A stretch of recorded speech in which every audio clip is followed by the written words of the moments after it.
So the transfer window of the Championship is officially concluded. We had some mad deals take place, some deals being announced after the curfew of 11 p.m. last night. How do I think every Championship club has done this January? We'll find out in this video. What's up everyone? Welcome back to a brand new video on the channel. Today I'm going to grade every Championship club based on their January transfer business. I was planning to do a tier list, but I'm actually going to do it by a rating of 1 out of 10. So that is how I'm going to grade every single club's transfer window. Of course, a lot of clubs couldn't spend a lot of money due to the financial restraints of the pandemic, but some clubs have done a lot better than others, and that's what we're going to compare to today. If you guys like what you want to see, please make sure you do give this video a like, tremendously appreciated. If you haven't done, please subscribe to the channel. It really made my day. 385 subscribers last time I checked. Let's really push for 400 as soon as we can, and please share my channel as well. All of that would really make my day. But without any further ado, in no particular order, let's start grading all 24 Championship teams. We'll start off with Reading, because Reading is going to be the quickest one for me to go through, because Reading have literally made no signings. The only two outgoings are loan deals for Sam Walker and Sam Smith, who previously weren't in the club in the beginning part of this season as well. So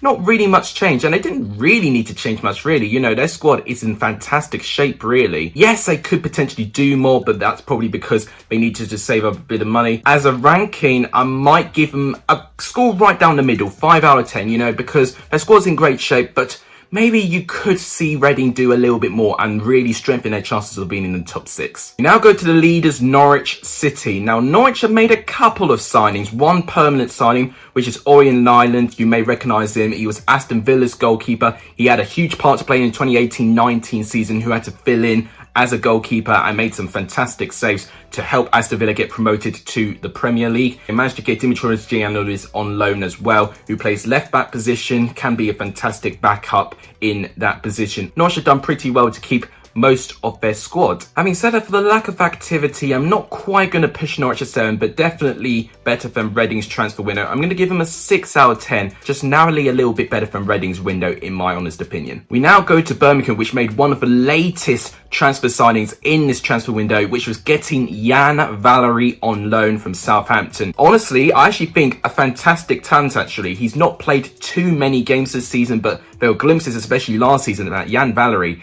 is a very special player in that right back position. He could be a fantastic signing for Birmingham actually. I'm really excited to see Sam Cosgrove in this league. I have seen him a little bit playing at Aberdeen, and he's a very capable striker. Koundé Simmons as well, the youth player for Manchester City, is another interesting signing as well, and Raheem Harper on loan from West Brom, I think can also be a very exciting signing. They have lost a couple of players, more notably Mikael Kaftenbold, which has been their longest serving player to Championship rivals Millwall. But as a grade, so far, definitely the best transfer window. I think for this business, I'll give it an 8 out of 10. If they had a few more ingoings in, they can definitely have pushed up into the upper 9s and potentially the 10 out of 10 perfect window. Now to the club that actually shares their home stadium, Coventry City. They've not done too much, if I'm going to be honest with you, this transfer window. They have got a couple of ingoings. I'm pretty intrigued to see how the loan deals go on with Matty James and Victor Gyökeres. I've seen both of them quite a few times and I've got some potential. Gyökeres, especially in the cup games for Swansea, I thought looked quite good. In terms of the outgoings, Ryan Giles seems a bit of a blow, especially that he's re-signed for another Championship club in Rotherham, and he's doing fantastically well in Rotherham so far. They could have squeezed a couple more players in my opinion, if they wanted to try and push far away from that relegation battle. So for me, I'm going to give them a 6, but that's because they didn't lose too much quality, but I don't think they ultimately gained too much quality either. If you wanted to see how to do a transfer window, you had to look at Bournemouth. Now, Bournemouth have only made 3 signings, but I like all 3 of those signings, and I think all 3 of them can make an impact to the Championship. Ben Pearson as that CDM position for Bournemouth. Recently, they've been lacking a shape and an identity, and I think Ben Pearson would do just about that. He's a nightmare to deal with if you saw him at Preston. He fights from minute 1 to minute 90, which would be fantastic for Bournemouth. Jack Wilshere, I've seen a little bit of him. He may be one that may not get as much game time as Shane Long and Ben Pearson, but Jack Wilshere does offer some valuable experience in the top level. And of course, Shane Long, who they managed to get on loan recently from Southampton. I think if he can definitely get the form that he had all those years ago when he was in the Championship with Reading, it could be an unbelievable signing. I know it's not the youngest of strikers anymore, so you'll be hoping a bit likewise with Charlie Austin with Queensborough Rangers, he can step up and start scoring some more goals again. So I think the biggest blow for them is losing Josh King. They did lose him out to the final day, being sold to Everton, but if I'm going to be honest, even in the starting 11, Josh King wasn't doing nearly enough. So to be honest, in terms of their squad, it's not really impacted them too much. But apart from that, their squad has stayed very, very consistent and it's improved, getting a player in most positions, especially strengthening that midfield and that attack. It's a fantastic move. If they had got one defender, it would have been a perfect window, but the fact they didn't, it's not a 10, but I'll give it a 9 out of 10. Fantastic quality in the signings that they did have and in those positions as well. Just only one player missing would have been a perfect window for Bournemouth, in my opinion. I've referenced Queensborough Rangers. We will talk about them now. Not made too many ingoings, but I like quite a lot of them, especially their loan deals again. In terms of the only permanent transfer they made is Joe Walsh. I'm not too sure what I feel about that. But with their loan signings, Jordi Davies, Stefan Johansson making the move from West London rivals Fulham to Queensborough Rangers can be a fantastic signing. But Charlie Austin, I tell you what, he was huge for Queensborough Rangers' win yesterday against Watford. And for that signing alone has really saved their grade, because originally I wasn't going to grade Queensborough Rangers a really good transfer window, but the impact that Charlie Austin has had, and I must apologise because I thought of it being more of a sentimental signing, but actually it is proven to be a fantastic signing for Queensborough Rangers at the moment. In terms of outgoings, the only big blow for me is Bright Asai Samuel. He has left to join Fenerbahce now. If they hadn't have lost him, then it would have been a fantastic window for Queensborough Rangers. But following the impact of Charlie Austin alone, Queensborough Rangers get at least a 7 out of 10, in my opinion. Didn't make too many quality transfers, but the impact that Charlie Austin has had, for me, justifies Queensborough Rangers getting a 7 out of 10. Let's focus our attention to Barnsley, because Barnsley have not made too many signings. I do like the two permanent signings they made in Liam Kitching and Carlton Morris. Both, I think, would be fantastic. Liam Kitching coming from Forest Green, a really highly rated defender, in my opinion. Daryl Dike was the signing they got recently, who they managed to get from the MLS. I saw a highlight reel of him, and he actually looks pretty good in that striker position. So it'll be fantastic that Barnsley are improving their striker positions, because recently they have struggled to score goals. In terms of outgoings, not too many blows that's going to deeply affect the squad. So with that combined, I think Barnsley get a 7 out of 10. If they lost a bit of a key name, then maybe they would go down to a 6 or potentially a 5. But for the fact they have improved their squad, and pretty substantially as well, I'm going to give Barnsley a 7 out of 10. One club that's disappointed me a little bit has been Bristol City. They did get Henry Lansbury in the final day of the window and Adrian Mariappa coming as a free agent. But apart from that, they made no signings. And Bristol City, I felt, is like a season more than ever that they need to step up to try and get promoted, or at least get into the top 6. I know they got back Casey Palmer, but I've not included him in this list because he was technically a loan signing to another championship club, and they've got him back because his loan has ended. I'm not going to count that as a January signing. But in terms of outgoings, they have lost Chris Brunt, and they have lost 2 other players in James Morton and Robbie Cundy on loan. They needed more. They need more depth, in my opinion. So for me, I'm going to give Bristol City a 5 out of 10. Bristol City fans, you may disagree with me following you have got Casey Palmer back, for instance, with his loan deal at Swansea ending. But I felt with new quality, just injecting some new players into that team, I think could really freshen things up. So I really think Bristol City have missed a chance. Undoubtedly, the team with the busiest window has been Preston North End. Now, Preston are renowned for having very quiet windows, but that has really been an exception for this January, because they've lost 3 starting 11 players in Ben Davies, Ben Pearson and Darnell Fisher. 2 of them to championship rivals as well, which is not great for Preston. Preston with their ingoings, they've got quite a few people in. I mean, they needed to with the amount of players they were losing. They've got Ben Whiteman, which I think will fill right in for Ben Pearson. Ingoings go with loans. I think they've got a pretty good option. They've got Daniel Iverson, Jason Malumbi, Greg Cunningham, Seth Vandenberg, which is part of a swap deal with Liverpool getting Ben Davies and Preston getting Seth Vandenberg. Liam Lindsay, who I think is a great signing. Stoke didn't really utilise him when they got him on loan from Rotherham, but I think Preston will use him a little bit more. And Anthony Gordon as well from Everton, which I think can be a fantastic signing also. But along with the 3 big outgoings for Preston, they've also lost a couple of other players. David Nugent, Josh Earl and Josh Harrop, who's gone down to Ipswich. So they've lost a lot of quality. They have made an attempt to try and patch things up a little bit, but if I'm going to be honest, I think it does paper over the cracks a little bit. So I think I'm going to put their transfer grade right in the middle again and give it a 5 out of 10. You may disagree with me with the amount of signings that they made, and pretty good quality signings actually, although I think some of their signings have been not that great, if I'm going to be honest with you.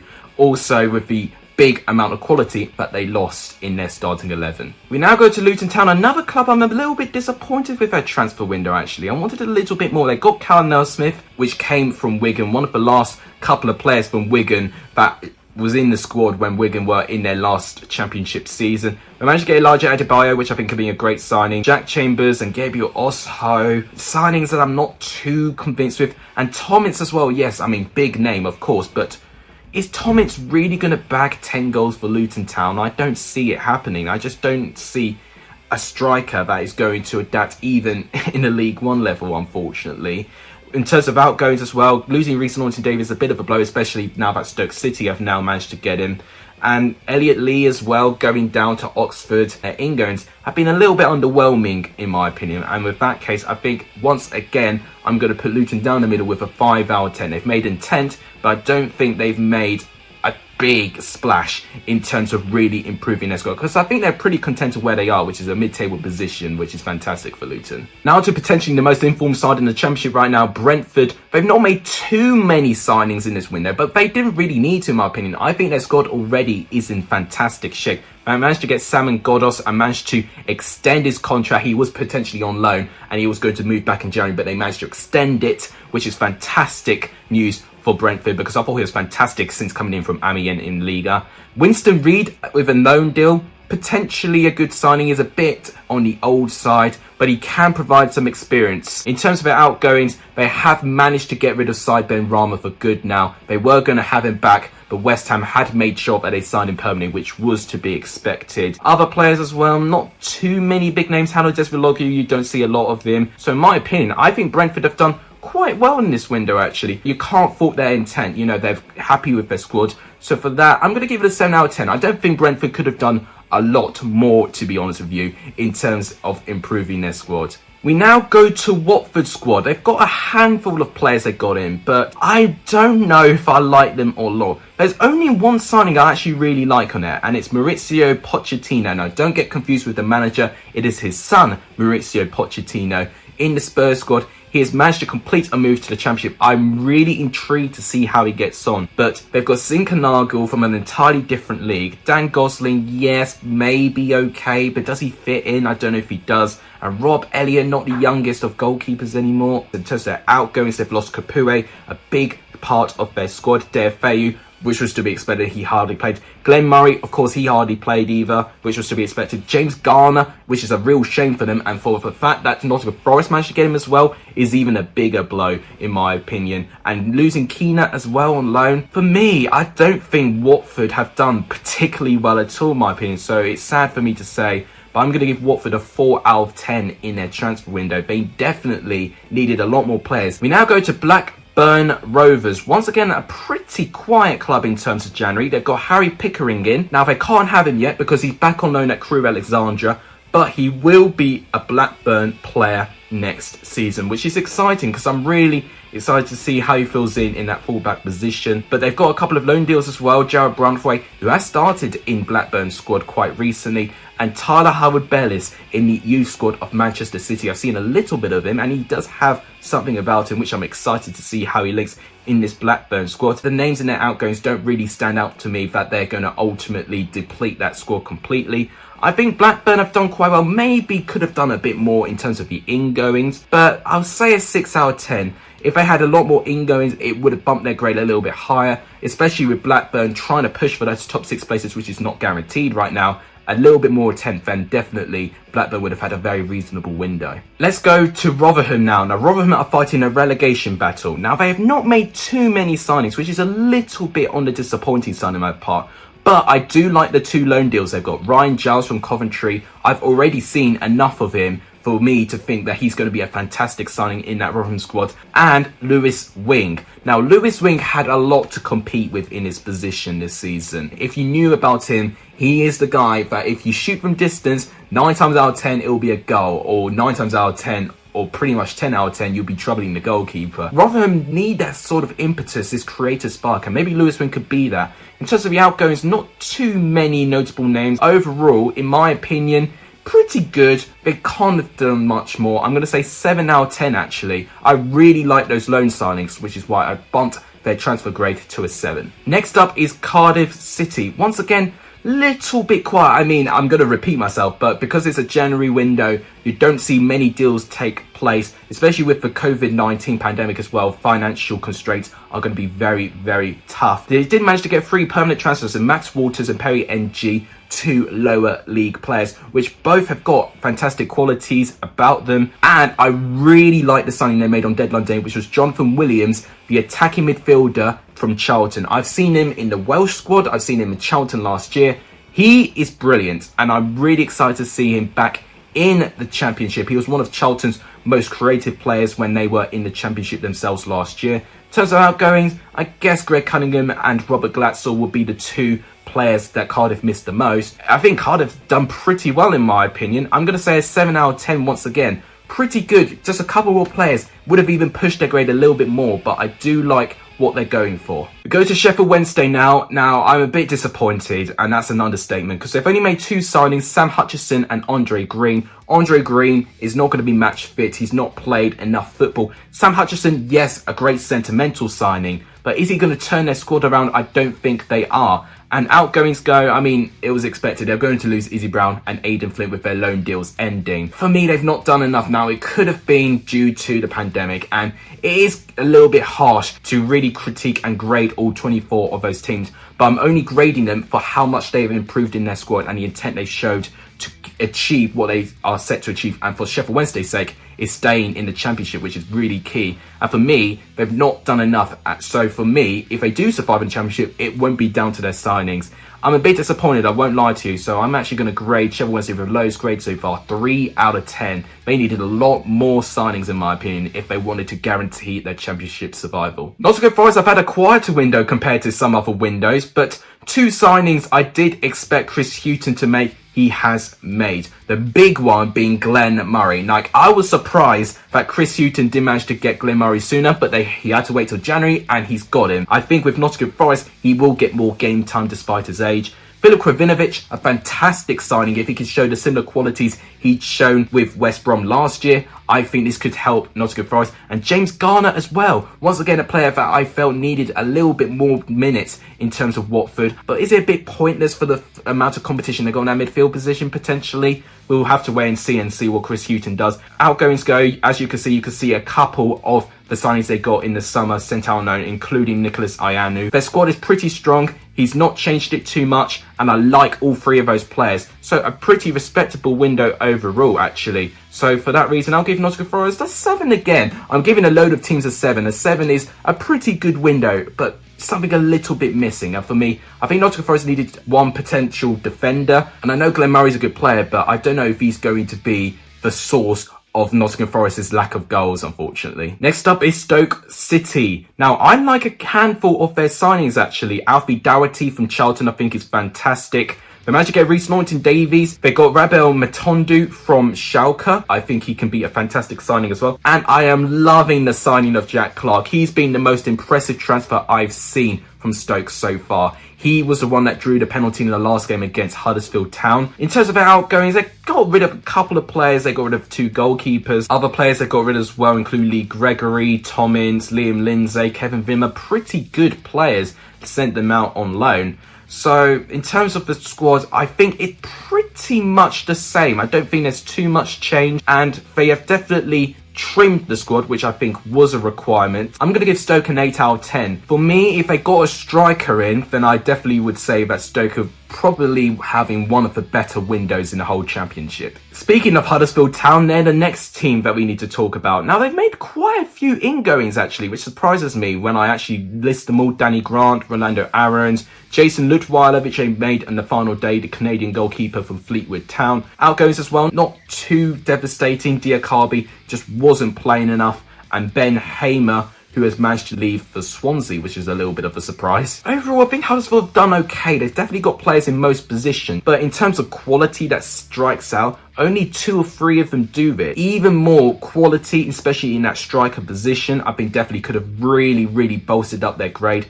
I'm going to give Huddersfield a 6 because they made a load of intent, actually, and I like some of the players that got in. Not all of them, but I do like some of them. Next club to talk about is Swansea. I do love their signings, really. I like Morgan Whittaker from Derby. I think he'll be a great signing. Ben Hamer, yes, he'll be a second choice goalkeeper. He definitely won't be starting over Freddie Woodman. But I like their loans as well, especially Conor Hourihane, who has been probably one of the best transfers, or at least the best January transfer in the Championship so far, with his free kicks and already the involvement he's had with that squad as well. He's propelling them potentially into automatic promotion. In terms of outgoings, not really too many big players. They weren't going to be starting for the squad, George Byers and Jordan Garrick being two examples of those. For me, Swansea potentially have one of the better windows, but I'm going to give it an 8 out of 10. The reason why I've not given them the joint best window with Bournemouth with a 9, I think they needed one more player, potentially a striker or another defender